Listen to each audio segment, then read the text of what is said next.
Hi, Siri. I'm looking for a new podcast, one that preferably is hosted by a UF Hall of Famer, one that airs every weekday that would bring me everything I need to know about the Florida Gators, including news, analysis, and opinions. Siri, is there such a show? Have you heard of PodUp with Matthews in the morning on Facebook, YouTube, Twitter, or any podcast platform? Oh my gosh, why didn't I think of that? UF Hall of Famer Shane Matthews has a show every weekday. I'm gonna go check it out tomorrow. Thanks, Siri. Good morning. It's a live edition. It's a hump day edition of PodUp with Matthews in the morning from the Crime Prevention Security System Studios. Large enough to serve you, small enough to care. Let's not forget today is 9/11, probably the worst day in the history of our country. I think everybody remembers exactly where they were.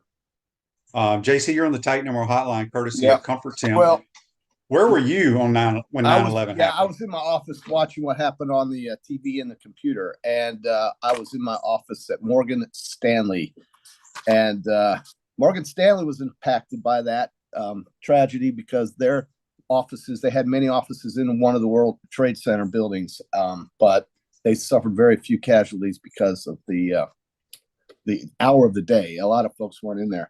At any rate, December 7th was another terrible day in our country's history in 1941 when Japan, of course, attacked Pearl Harbor. Well, obviously, I'm just talking about when I was alive. I remember exactly where I was. Yeah. If I'm not mistaken, that was a Tuesday because it was the NFL players' day off. Yeah. I was in my townhouse sitting down to eat breakfast because that's our day off. Mm-hmm. To watch whatever comes on TV, I guess the news at that point, but ended up obviously canceling games. It was nuts. You remember days like that where you are, Space Shuttle Challenger blowing up, and you remember exactly where you are when things like this happen.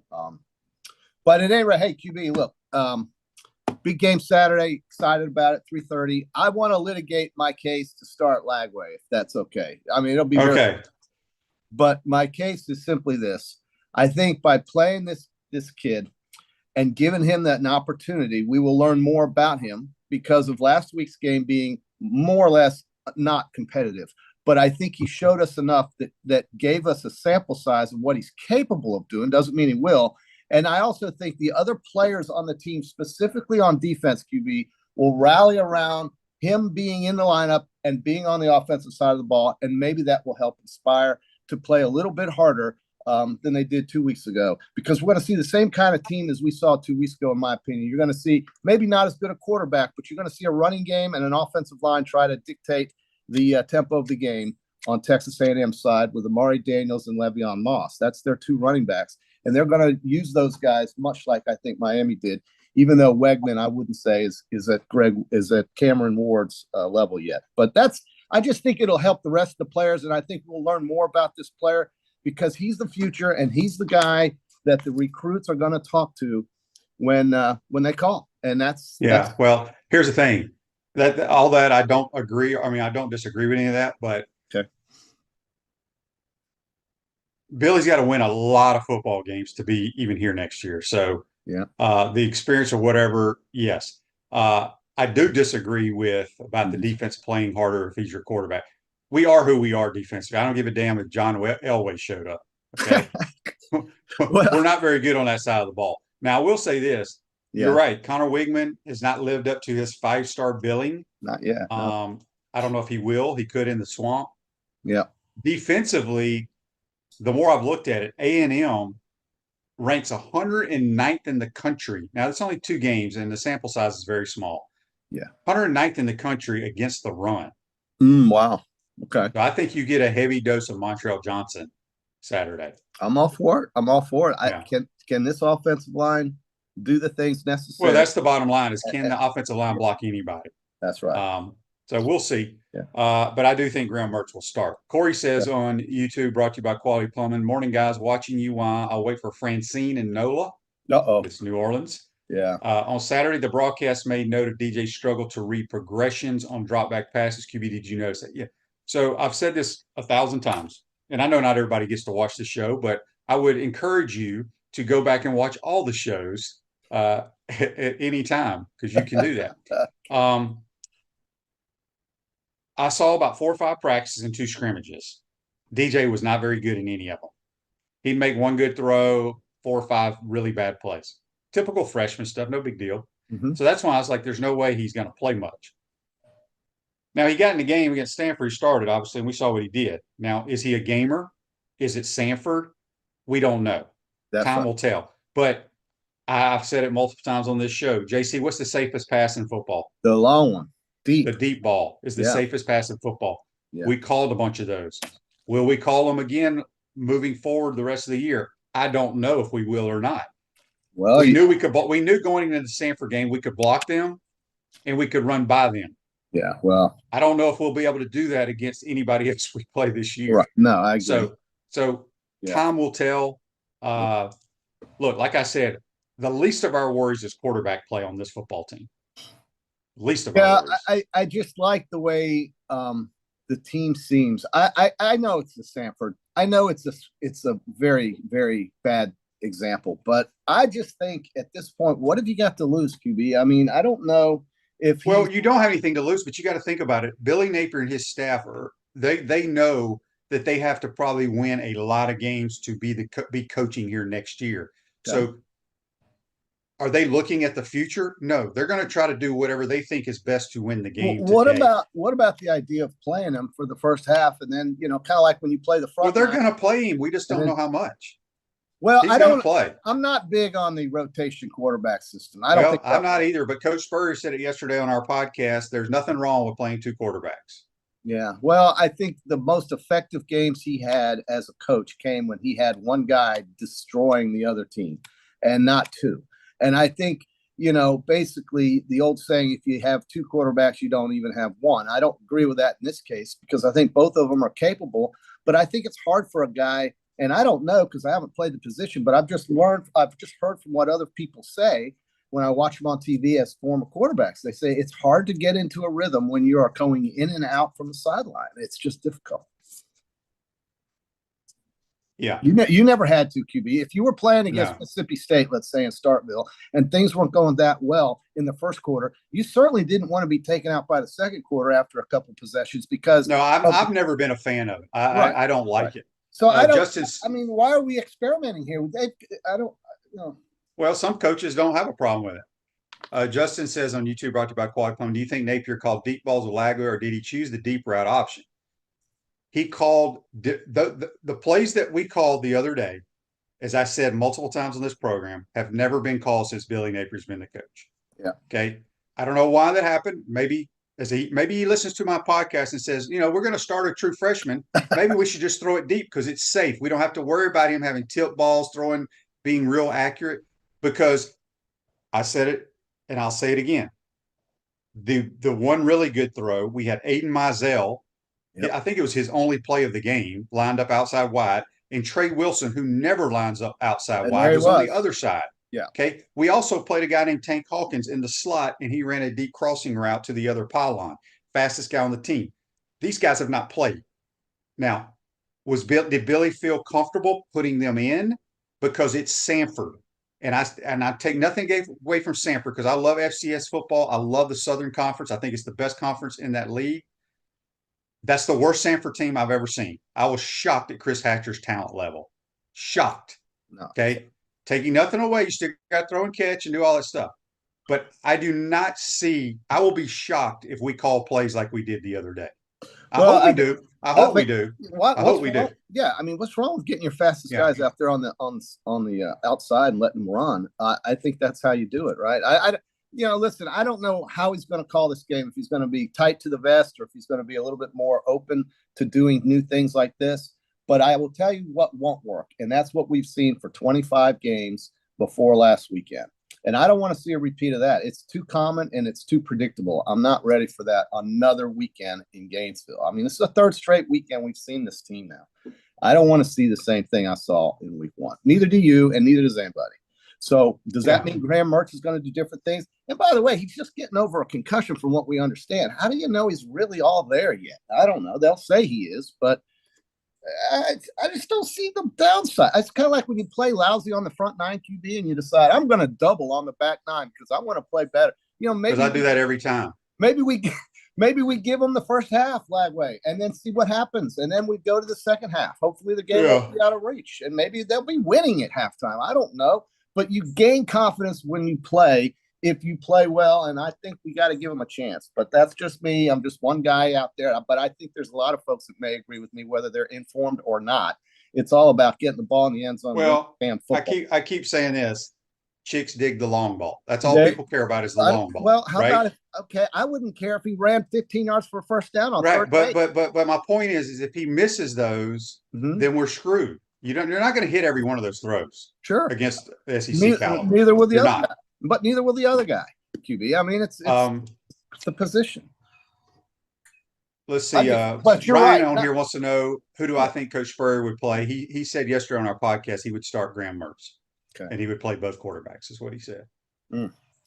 Justin says AR, despite his lack of consistency, helped open up the run game because he threw. Dude, I agree with that, but we still lost a bunch of games. Consistency at the quarterback position is the most important thing. Okay. Yeah. And people are going to disagree with me. That's fine. You have your opinion, I have mine, but I've lived this. I know, but it's just like me going to tell a welder how to weld stuff. Okay. No, it's true. But QB, he's 12. JC, you're not listening to me. He's talking about Anthony Richardson now. I know. Okay. I am talking about the quarterback play, whether JC is playing, Anthony Richardson, John Elway, Dan Marino, Josh Allen. You want consistency. Sure. Consistency is the key. Okay. Yeah. I don't need splash plays. I need consistency. Well, I mean, it's true though. I don't disagree. And I love Anthony, but I had people tell me, "Did you see that throw?" Yeah, I saw that throw. He's been blessed with the good Lord gave him an unbelievable arm. But how about he was 9 of like 20 something, I think, in the game. He had. I did watch some of that on the Red Zone channel. QB. He had multiple overthrows. Multiple. Yeah. So everybody just sees that one play. That's what I'm trying to get at. We need. I mean. Good quarterback play is consistency, accuracy, anticipation, decision making. That's it, period. Yeah. Period. Okay. I don't know who's going to play. I think they're both going to play. Again, it's going to come down to the line of scrimmage who wins this game. It does. And that typically always is the case, right? And I agree with you. Neither one of them play defense. But I just feel like there might be a spark with the rest of the team if they see this kid in the game. I'm not on the team, so how do I know? Yeah. All right, JC, let's get to this text here we got a ton of text on the Titan More text line. We have to do a couple Peach Stain Dental picks today, by the way. Okay. Josh in Mississippi says, based on the first 2 weeks of play, who would your starting 5 on the offense line? I honestly, Josh, I do not even pay attention to those guys. They rotate so many guys, I don't even know. I think you pick your 5 linemen, you play with them, you help them in protection schemes. There's the great ones get beat, right? The greatest linemen that you've seen have got their asses beat. Your job is to help them in some capacity. He says here also that he has a buddy from work who is from Mississippi here. We're stationed, good friends, and is a current Ole Miss player's dad. Ole Miss is recruiting the kid's other brother, who's a senior this year, as a packaged NIL deal. Anyway, Lane is telling recruits and some players, are you committed to me or the school? As in if he would leave for Florida if job becomes open. Just wanted to share that with you. Yeah. There's no doubt Lane Kiffin wants the Florida job. That's very interesting, the way he said that. Yeah. Well, look, if that's what he wants, it's a shame they never asked him 2-3 years ago, if you ask me. Correct. But hey, that's water on the bridge. Can't do anything about it, but he's still in the business, right? And they'll be able to match anything that Ole Miss is paying him. They'll probably have to buy out the rest of his contract over there and then give him a lot of money here and then buy out the guy that's already here. It's going to be an amazing amount of money. I don't even want to think about it, but if I like Lane Kiffin, then I'm hoping it happens, right? So, QB, the first thing, though, is to try to win Saturday. Because if they do win, if they beat Texas A&M and they're 1-0 in the new season, which is known as the SEC, then, the seat gets a little cooler, I think. Don't you think that? You don't think that? You don't think him winning on Saturday helps? No. Florida Victorious, proud NIL partner of the Florida Gators, joined today to help make Florida victorious. Want to thank them for coming on. We got a lot of new sponsors. We got a few more if you want to jump on board. the listenership has exploded. Maybe you need to go to 2 hours, QB. Maybe we need to bump this thing absolutely up not. 8 Absolutely to 10 not. o'clock. Absolutely not. Jason from Pensacola on the Titan MR text line says, "Hey QB, listen to this. Someone should tell Napier that since he likes playing so many players, the quickest way to get the wide receiver some snaps is to put 4 or 5 of them out there at one time instead of subbing them. It's true. You can only throw to one of them, though. I agree with you. Throw to one of them, QB. Yeah, but again, what he's referring to is JC. We have never, lined up with either 4 wide receivers or 5 wide receivers one time. I get it. That's 5 wide. Some guy thought that's what 5 wide. 5 wide is when you have 5 WRs out there.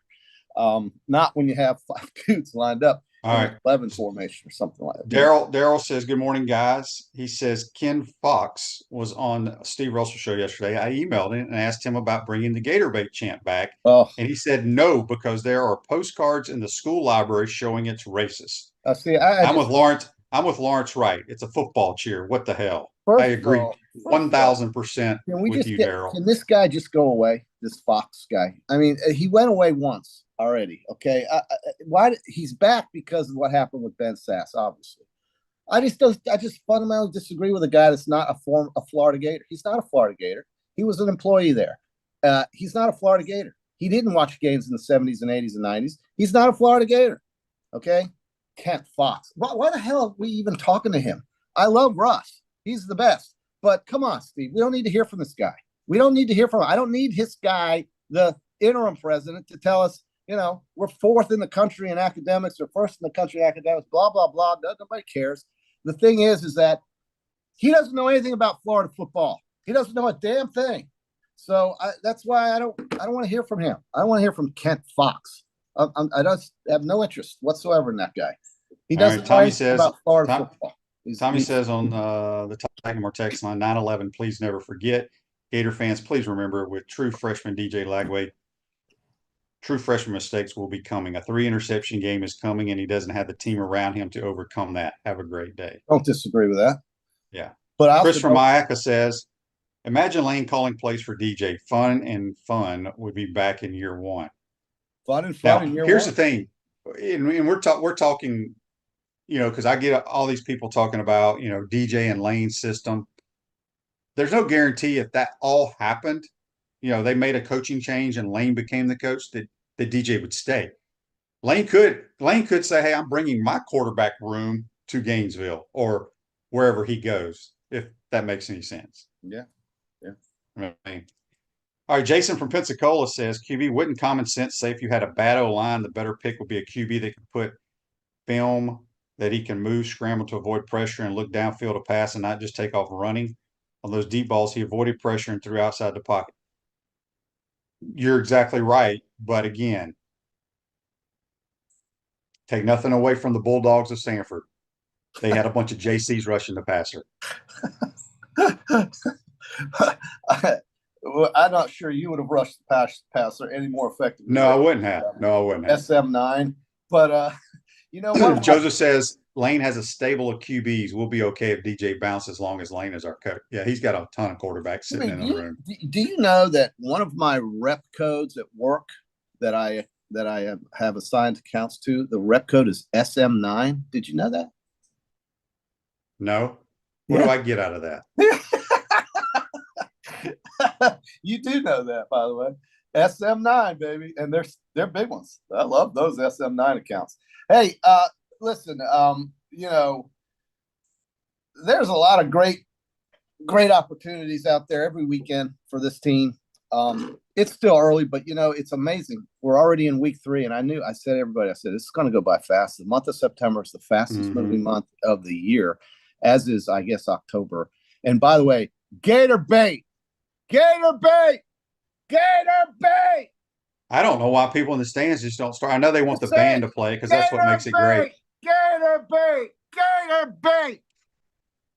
Take his interim ass out of here. Are you going? JC, I want you to start the chant Saturday at the game. I'm going to do it. I'm going to do it at the big tailgate I have with the mayor down there on Lake Alice. And they've got to clear off these blocked off, roped off areas of grass. Who the hell's idiotic idea was that Let these Gator fans do what Gator fans do. Forget about the damn grass. It's going to come back and scream, Gator Bay! We need the whole stadium. We need the whole stadium singing it. The neighbors all right, so Rod says on YouTube, brought to you by Qualcomm, what's the difference between Dylan Raiola and DJ Lagway starting for both are freshmen? The difference is Nebraska has nobody else. Nobody else. They had that Jeff Sims kid who couldn't even take a snap last year. Turnover machine. Yeah. Yeah, turnover machine.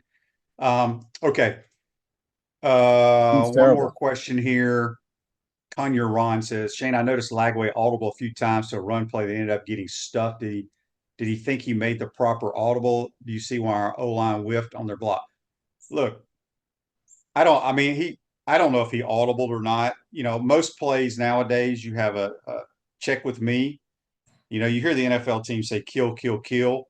That means you're going to the second play. It's usually from a run to a pass or pass to a run, whatever it could be. Audible, yeah. But remember, folks, not every play works. No. Yeah. No. Even the Niners had plays that didn't work, if you can believe that. Yeah. But, boy, if you want to study offensive football, go watch a 49ers game. My God. Yep, they're good. They are good for good. All right, JC, let's get to our Peachland Dental picks. Gator Nation's choice for what'd you say?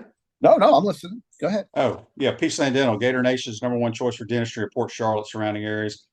It's time for JC and QB picks. Dude, our man Mark wants to know if I can pass block. No. And then we got the passer. Some guy, Doug, wants to know if I'm drunk this morning. Absolutely not. Sober as a judge. But who knows about Saturday? Yeah, somebody asked before we get to our picks, and Robert chimed in on his text line. He said, and I'm going to answer. He's going to answer the question for whoever asked this question about what will it take to win this week against A&M. Robert in Fort Myers says this game won't be won or lost by the QB. The trenches is where the difference will be. Yeah, the defensive front seven specifically. Well, man, I don't feel confident about that. I think A&M is very, very physical. I think they're very good up front. I think that too, and I don't know if it's because Mike Elko is their head coach, but you know, do stats lie? I mean, they've played McNeese State and they've played Notre Dame. They're 109th in America and giving up the against the rush. So I don't know. We'll find out. We'll find out. Right, find out. All right. What are we picking here, JC? Here we go. I think Thursday night we have a college football game that I think is extremely interesting, even though it might not be teams that you follow. But Arizona State has come out under their new head coach and jumped out to a 2-0 start with a win over Mississippi State. Texas State, by the way, the old West Texas State. Texas State, the Bobcats are 2-0. This game is in Texas, and Arizona State's only a 1-point favorite, which is kind of fishy to me. But I'm going to go with the bigger school here. I think the Sun Devils get it done. But watch this Texas State team. That is a team that's up and coming school and an upcoming program. I really do. Well, they have a new football coach there. One of Mike Leach's guys was the coach at Texas State. They all over the place. Yeah. I'm going to go with the home team here because I don't know. I mean, Arizona State's beating Mississippi State and somebody else. I don't know who, but they got to go on the road now. I'm going to go with the Bobcats. You really like the Bobcats? I like the Bobcats. JC, that line makes no sense. You just said big school. Which shouldn't they be a touchdown at least? Especially a school under a new coach, 2-0. The other two games are on Friday, so we can wait until Friday if you want to, or I can give it to you. Yeah, we got an NFL game, though. NFL game has the Bills at Miami, and I watched every bit of that Miami game last week with Jacksonville. They'll be good. They're a good team. I think Buffalo goes in and beats Miami in this game because I think Josh Allen is on a holy crusade, okay? It's up to him whether or not the Bills go anywhere this year. We all know that. Buffalo will get better as the year goes by as long as he stays healthy. Give me the Buffalo Bills and the Mafia getting 2.5 over the Dolphins, who should have lost to Jacksonville, frankly. So I'm taking Buffalo. I'm going to take the Miami Dolphins at home. I love Josh Allen. I think he's going to have a heck of a year, but I'm going to go with the Dolphins. Okay, why? Because you maybe I'm drinking this morning. Maybe, yeah. Oh, here we go. How about this? I appreciate JC's enthusiasm. This is Justin Hatton of Gator Traditions. Absolutely. Thank you, Justin. And then we've got Michael Fiorelli. Go get him, Jason. if you don't scream Gator bait at this game, folks, you are not in my opinion. I want you to lead the cheer in the ballpark. Oh, sure. Well, see, that's I'll be in a room up on the top of the stadium. Well, you can open the window. Maybe I'll do it from up there. I'll stick my head out of the I'll stick my head out of the 7th floor and I'll start screaming, Gator bait! That's yes. Right. You know, my dad took me to these games in the 70s and 80s. And as the other team came running out of the south end zone, we screamed that as loud and as proud as we could. And not some idiot who thinks he's a genius, who gets overpaid and becomes the president down here, who doesn't know a damn thing about Florida Gator football. Not one guy like that's going to tell me otherwise, or that it's racist. Hell, what's not racist these days, apparently? So I'm not listening to people like that. I'm staying on board with what I know and what Florida football should be and what I grew up with, because I'm the one who grew up with that. He was out there somewhere else in the world. He was not a Florida Gator. He's not a Florida Gator. I went to school here. I got my bachelor's at another school. I'm proud of that. I'll always be an Alabama Crimson Tide. But by God, Florida is right there next to us, because I went to school here. My whole family went to school here. I've been to more games than most of the guys watching this podcast. I am not going to ever not say Gator bait QB, because some guy said that there's a card in the library. The library? Really? Do we believe everything we see in the library? Is that how it works now? So I'm sorry. Right. Before we get you out of here, we got a text from the Titan Mark. We got a bunch of texts about this, and I was going to address it. I want to get your thoughts. This is from Larry. He wants to know our thoughts on Emmit being Mr. Two Bits. So here Emmit is doing an endorsement, or an appearance, I should say, for, I forgot the name of the drug, but that you know how they have the little fanfare there in front of the O'Connell Center, JC, with all those little tents and booths. Yeah. Emmit will be there representing whatever this drug company is. I can't remember. I mean, great. And he's getting paid a lot. Yeah. So people are making a big deal about it because his son is on the team for A&M. Yeah, his son plays for the Aggies. Yeah, he's an Aggie. So, yeah, absolutely. And I look, good for Emmit. Glad he's coming, but he wouldn't come. Well, he's coming because he's getting paid. Well, I was going to say he's not coming because he wants to go watch Gators play. He's coming because he's being paid to come, which is fine. I mean, that's America. Yeah, there's nothing wrong with that. That's America. I can't remember the name of the company where he's doing the autograph. But his son plays for the Aggies. Is that what you're saying? Yeah. So he does. He transferred from Stanford. You know, he signed with Stanford a few years ago. I don't know how much he plays or if he even plays at all. Big game for both schools, dude. Can you imagine the A&M Aggie land if they go 1-2 with a loss at Florida? Oh my God, this coach, like, what the hell, Mike? So they've got a little pressure on them too, QB. It's not a slam dunk. Okay, Mark says, and he has a smiley face. Thank goodness, because Mark, this would never happen. He says they need a stud receiver like Kyle Pitts. Well, first of all, the Kyle Pitts guys don't just fall off trees. No. Take that 7'6" basketball recruit. He's actually 7'9". And put him at tight end. I mean, that is the tallest basketball player ever, isn't it? Yeah, I had a buddy who actually saw this kid. Oh my God! At the Miami game, and he's like, I went to the concession stand, and there he was. He goes, he is the biggest human being he's ever seen in person. But he's not going to play. He'll play in the first couple exhibition games, but that'll be it. Can't imagine he gets up and down the court very quickly. Doesn't Golden play up tempo basketball, or try to anyway? They are. Here's another thing I learned this week. I like to talk about stuff that I learned. That's good. I'm glad. JC, think of how crazy college athletics is now. Okay. For example, if you came, let's say you are a great 5'8" point guard at Buchholz. Okay. That the Gators wanted. You're highly recruited. You went on an unofficial visit. And this is not just at Florida. This is any school. So let's say you went to Ole Miss. Chris Beard had you come up. Sure. On an unofficial visit, you can go in the locker room, put on your shorts and tank top and your Converse, whatever you're wearing, and you can go play pickup basketball and practice with that team. That sounds like an official visit. No, you can't do it on an official. You can do it on unofficial. Unofficial. But isn't that nuts that you can do that nowadays? There's a lot of things you can do nowadays, QB. It's crazy. There really are no rules. The world has changed in front of our very eyes, but not because of guys like Kent Fox, whatever. Not because of him. It's changed. Yeah, I just the whole Gator bait thing just blows. It really pisses me off. Asinine. I'll be screaming as loud as I can. They'll have to throw me out of that place, which they can do that, but they'll have to do it.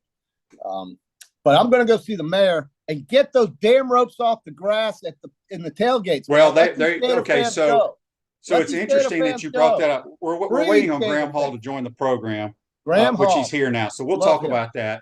JC, okay. Go practice Gator bait, and we'll see you on Friday. See you, brother.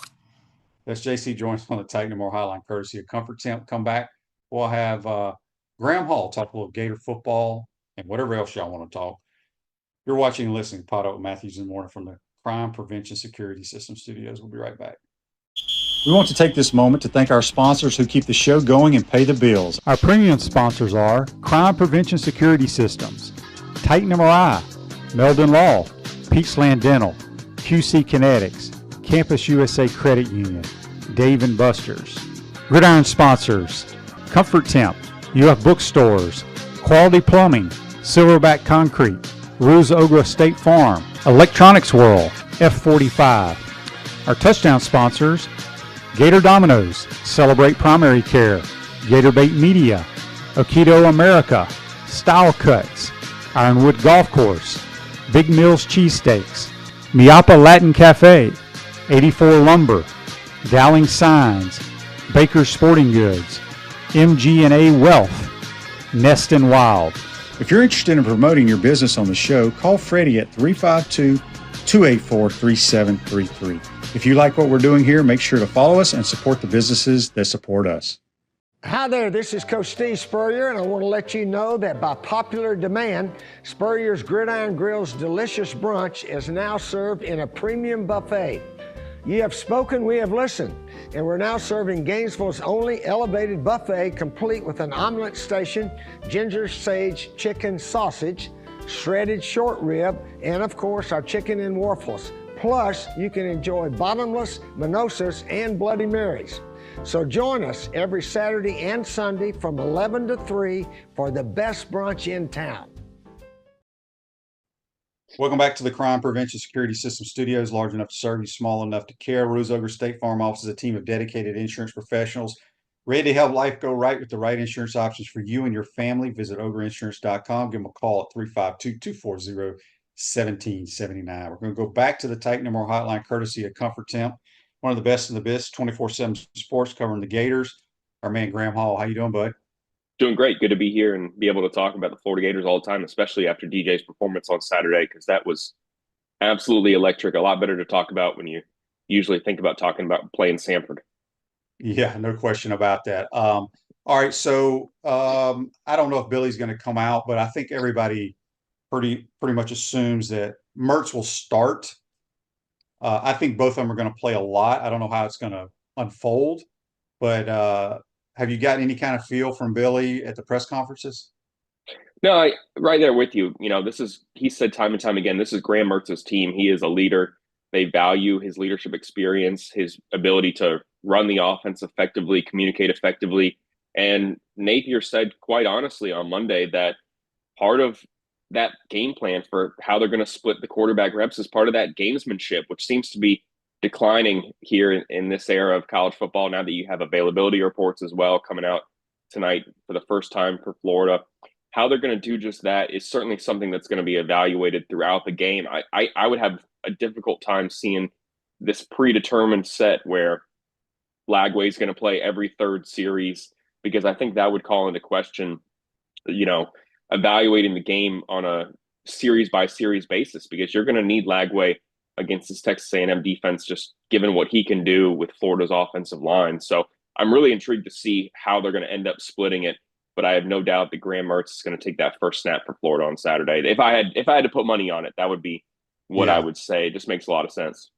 I agree. Jason from Pensacola on the Titan and More text line says, somehow I feel like A&M will come in here and look like the 72 Dolphins. I'm done getting all worked up and drinking my orange and blue Kool-Aid until this staff proves they can put a competent team on the field against quality competition. Go Gators. I think that's the biggest thing, Graham. Look, as you said, I thought DJ was phenomenal, but I also said that my eyes told me that was one of the worst FCS teams Sanford's been here a bunch. That was their worst team. I mean, they just didn't have much talent. What does this team, in your opinion, and I try, and maybe I'm wrong, but I don't care who the quarterback is, because I think the rest of the team needs to play at a high level, especially in the trenches on both sides of the ball, for us to beat an SEC opponent. Yeah, absolutely. I mean, look at Florida's defensive line. That has been something that's been under the microscope really for Billy Napier's entire career here at Florida. They have not been very good the last 2 years, especially at containing, setting the edge, getting to mobile quarterbacks, forcing them into errant throws. And you go back to that Miami game, when you face a guy who has the ability to beat you with their legs, that's going to be something that Florida's defensive line is going to struggle with. I mean, I thought that Florida's defensive line was good against Samford. They were able to generate a ton of pressure, but like you just mentioned, that was not a very good Samford team. That was not the 2021 team that came in here and put up 42 first half points. They had a new quarterback. I think Chris Hatcher would tell you that that's one of the worst teams that he's had during his nearly decade there. So can't really take much away from it. But you've also noted that you can separate, I think, the opponent from there being a handful of impressive plays. That throw from Lagway to Aiden Mizell, I didn't hate the coverage there whatsoever. I mean, that had to be exactly on the money. He didn't have much separation, and that was one of the fastest players on the team.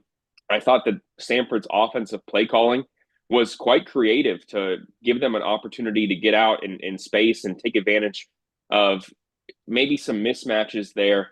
When you look at how they got the ball out to the perimeter, I mean, it was creative play calling, but Florida should have absolutely got some confidence in the trenches against Samford. Can they do it against Texas A&M? That is a massive question. If they can't affect Connor Wigman, who I think is more of a Graham Mertz type quarterback than the Jaden Danielses and the Jordan Travises that you've seen come through here. I mean, last week when they played McNeese State, they won 52-10, and he didn't complete a pass longer than 15 yards, and he was the highest graded quarterback in the nation. This is a guy who absolutely is going to just manage the offense and run the game plan.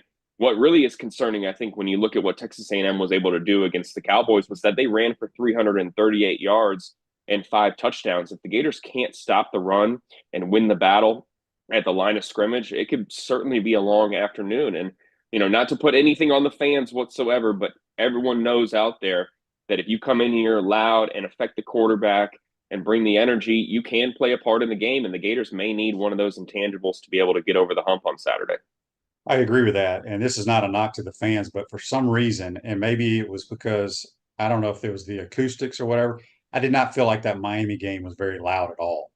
That's just my personal opinion. All right, we had a couple of questions. Andy had one on Facebook Live brought to you by Mellon Law, and I want to kind of touch on it. He says, do you think that Billy has selected 5 offensive linemen to play?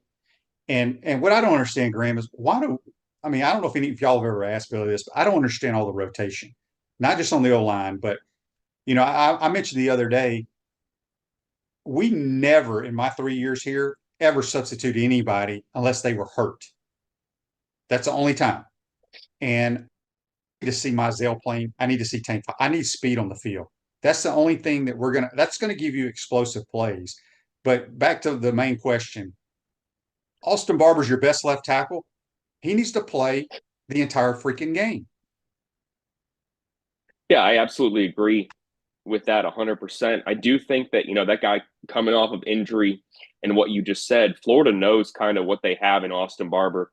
Last year, he was not as good due to those injuries that he suffered. And against Miami, it was pretty inexplicable to me to not play him the majority of the game and to bring Devin Manuel in for every third series. That decision doesn't make much sense to me unless you're in kind of what Billy Napier had insinuated, and you can evaluate this statement for what it is, that they had already predetermined to give Devin Manuel opportunities in that game based off of what he had done in spring camp and fall camp, to give him a chance to get some in-game reps. Now, that really doesn't make much sense to me, because you also have a head coach who time and time again comes out and says, we're going to do whatever we can to win the game and put our best players in a position to be out there and win the game.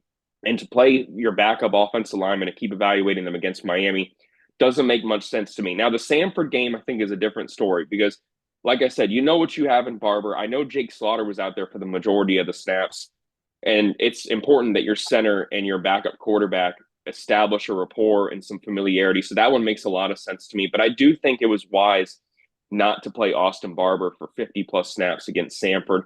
That's a guy, again, who has had some injuries. And the worst thing that could happen to Florida's offensive line is that they suffer an injury there at left tackle and get even worse in the weeks ahead, knowing that there's daunting competition. They need to evaluate some of the other options. But the ones I think you needed to evaluate and get in-game experience were not really the ones that were out there at a high rate. I'm talking about the freshmen, the sophomores, getting Caden Jones, Roderick Kearney, Bryce Lovett in the game. Evaluating the young guys that you have and getting them valuable reps, I think was definitely something that should have been a point of emphasis against Samford. Miami, it didn't make much sense to me. I would expect it to change on Saturday against Texas A&M, and you have 5 guys out there for the majority of snaps. I do think you'll still see a couple of rotations if someone gets banged up or needs to get a quick breather on the sidelines, but absolutely you should be putting your best guys out there against Texas A&M. Not something you had to do against Samford. The more concerning thing was what Billy Napier has continually said is that they're still trying to evaluate the best 5 that are going to be out there. That is, I think, the overarching sentiment that may be a little bit more concerning because you had 9 months to figure out who your best 5 were. You have 2 offensive line coaches. You're paying a combined, $1.5 million. You went out in the transfer portal and added some experienced tackles, and you're not really even super high on them or even utilizing one of them in Manuel. That is, I think, a little bit more concerning for Florida. And I think you've started to see, if you look at Billy Napier's comments, he is not holding back as much in critiquing the play of the offensive line right now. He knows it's an issue. And that's part of I talked about this yesterday, the DJ Lagway conversation is which quarterback has the skill set to be able to overcome the issues on the offensive line, because Lagway didn't have a clean pocket the entire time against Samford. And having a QB who can still make explosive plays downfield, get outside the pocket, that's not going to be as clean as Florida would like, may be something that they're going to have to consider when they come to deciding on a quarterback moving forward here. Yeah, I don't have a problem with the rotation, as you mentioned, against Samford, because it was Samford. But when we play games that we are equivalent or the other team may be better talent than us, we got to play our best players. F45 training merges 3 leading edge fitness training styles into one 45-minute functional training class. Visit f45training.com to learn more. We got Graham Hall here for a few more minutes. This text I need to get to from 941. Actually, it's Chris in Mayaca. He says, ask Graham if all the media boys have turned against Billy now, or if not, what percentage is still in favor of him staying? I like the term media boys. Absolutely. It makes me feel a little bit younger, even though I'm still obviously very young. I don't think that it can be as clear cut as one side or the other turning against him or supporting him. I certainly acknowledge that Florida is in kind of a precarious position here where you have a coach who's going to be evaluated on a week-to-week basis. And this could be something that if, the wheels fall off, that you end up having to make a decision even before the end of October.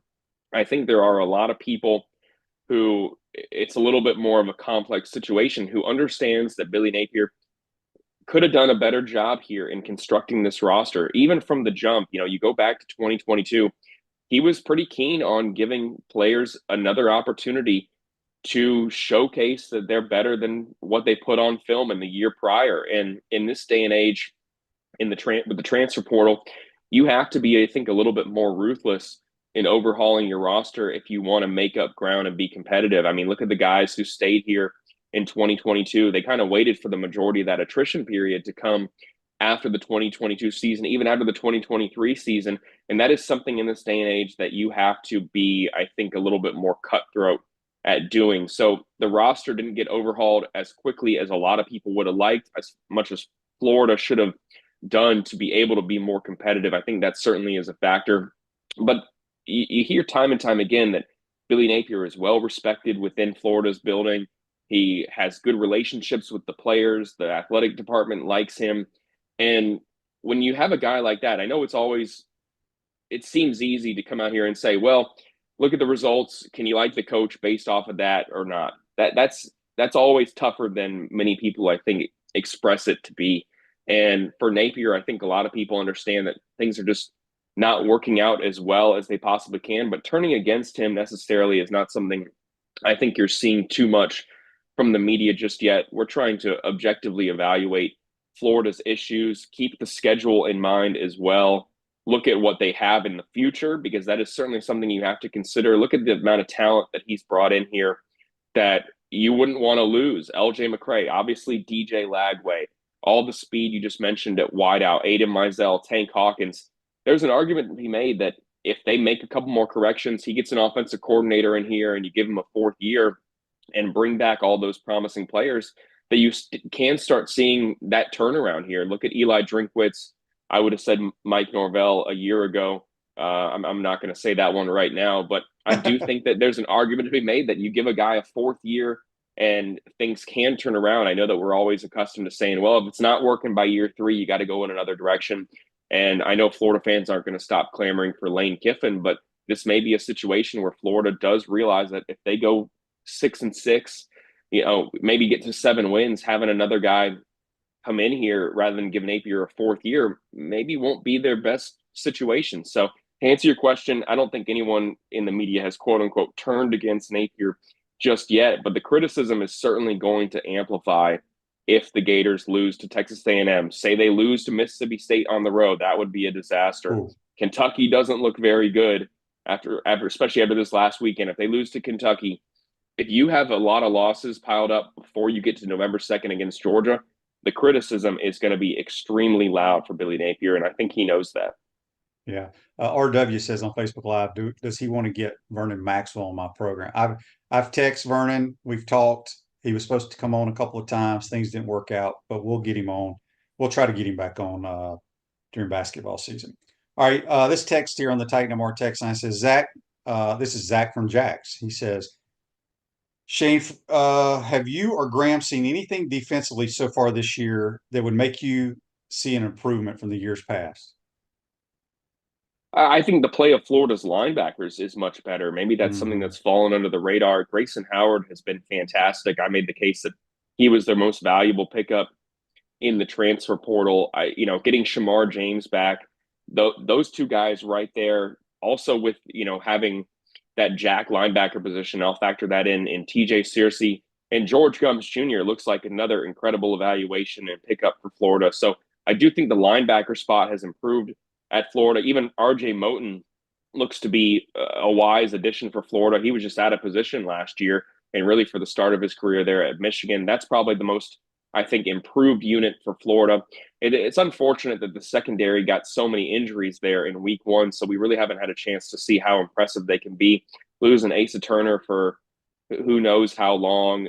Jakeem Jackson got injured this past week against Samford. I'm interested to see how much he's going to be able to play. Devin Moore can't stay healthy, unfortunately for him. He's got that AC joint issue. And the secondary, the additions and the guys they were bringing back were touted as ones that would be able to help Florida get much better in the third level. And we haven't really had a chance to see that. And they're going to have to rely on some younger guys here moving forward. That I think most concerning thing for me for Florida is what we just talked about in the beginning, the defensive line. It should be better than what it is. I think you need to use Kelby Collins more. Joey Slackman hasn't been able to play much this season as he's still dealing with a knee injury. They brought back 2 guys along the interior in Cam Jackson and Caleb Banks. You'd like to see a little bit more there. Obviously, losing Jamari Lyons was bigger than I think a lot of people realized. Desmond Watson is still a guy who can only give you about 20 snaps a game. They should be better in the trenches there at the defensive line heading into the third year. That is, I think, what is a little bit concerning for me. But I'll say the linebackers, because you asked about improvement. I think that's something that has flown under the radar for Florida. And with the in-helmet communication and being able to still utilize, hand signals, this is something that I think has really helped Florida, the improvements along the linebacker position. But we'll have to see how they actually fare when they face SEC competition. Yeah. Rodney says if we continue to lose, many of those players will transfer. That's with any program. But you got to also remember these guys are being paid very well. And if there is a coaching change, they're going to wait and see who the new coach is. There's no question about that. All right, we got a few more minutes here. This text, I don't know who it's from, but it says, Graham, how come Watson is playing and Travois Brown isn't? I don't think Des Watson played a whole lot this past week. No, I don't think so. And, Travois Brown is a guy who got here for the second practice in fall camp, a former JUCO guy, has some positional flexibility. And I don't think he's necessarily a nose tackle like Desmond Watson is. They're going to have to rotate at that position with Cam Jackson and Desmond Watson. And like I mentioned with Jamari Lyons, losing Lyons, he would have been the second, nose on the field here in my mind. So you have Desmond Watson, who's going to play a role for Florida. They're going to look to, bring some other guys in. DeAndre Robinson is one as well. But Travois Brown, no disrespect to him whatsoever, this should be solely a development year for him. He was added as a preferred walk-on in that first week of August, has a chance to be put on scholarship in January here because they were evaluating actually getting him to be added in the transfer portal this upcoming year. I realized he could enroll early. So this is mainly a developmental year for him. Now, if another injury happens, someone goes down, then all bets are off. I think you could see him, but he's not someone who's well equipped to play over a guy like Desmond Watson right now. And again, for Watson, he hasn't played a whole bunch. He was in there against Samford. He was in there against Miami. But, how much can you reasonably count on him? I don't know if you can expect him to play more than a third or 25 snaps for Florida, just given his size and where he's at and the rotation there as well. All right, Graham, before we get you out of here, obviously it's a big game for both programs, both coming in at 1-1, first SEC game of the year. In your opinion, what needs to go right for the Gators to beat the Aggies?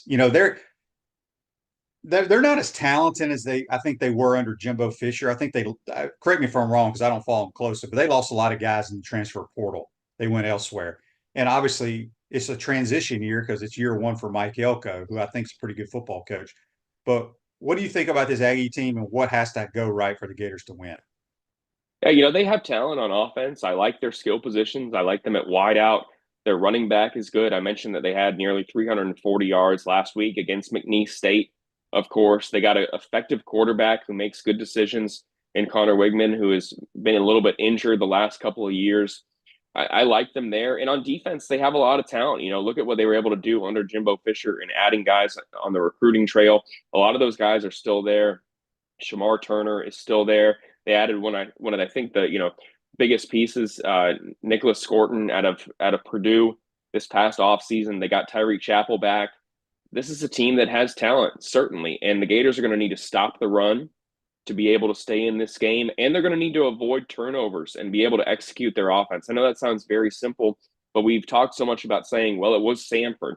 DJ Lagway made some throws in that game, trusted his first read a good bit, that maybe doesn't work against a defense of the Aggies caliber. If he's able to come in and play turnover-free football and still have explosive downfield plays, then Florida's going to have a chance to beat this Texas A&M defense. If they don't do that and they commit turnovers, you're going to be hard-pressed to be able to stop this Aggies offense in my mind. It all comes down to Florida's split of the quarterback position. If they can get effective play there and manage to strike quickly. Go back to last season, Florida's offense was effective, but it was often on these 11, 12-play drives that took 5-6 minutes. You're going to need to score quicker than that, especially if you can't stop the opposing offense here. And that's certainly a question mark for me on Saturday. I picked Florida to win a narrow contest.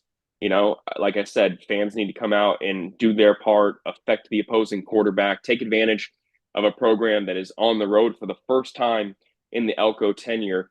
If they can do just that, I think it can help get Florida over the edge on Saturday. Yep, should be fun. Graham, appreciate your time. Let everybody know how they can follow you on Twitter and if y'all have any specials going on. Hey, always my pleasure. Thanks for having me. Everyone out there, really appreciate every question you ask. They're always insightful and fun to answer here. You can follow me on X, Twitter, whatever you want to call it, at Graham Hall. Follow me at swamp247.com. Blake Alderman and Jacob Brunner do a fantastic job as well over there, covering all things Gators. Blake's going to have a lot of recruiting content coming for the next couple of days as Florida looks to host visitors for the first time in an SEC game. And we're going to have a 30% off special running continuously throughout this year. You can join us, get an annual subscription for 30% off, join the community, talk to us on the message board. And I'm looking forward to being back and evaluating the state of this Florida program, because it's going to be interesting on a week-to-week basis. There are no lulls the rest of the way, and I'm excited for it. You're exactly correct about that. Good stuff, Graham. Appreciate it, buddy. See you Saturday. Thanks, man. See y'all later. That's Graham Hall, one of the best in the business. Join us on the Titan More Hotline. Appreciate all the comments, questions, texts, you name it. There's a bunch I didn't get to. We just don't have enough time. We'll be here tomorrow. We'll have Brent Beard talking college football. We'll probably do a Baker Sporting Goods High School roundup, give the young folks in high school football and volleyball a little love as well. Have a great day, folks. Take care.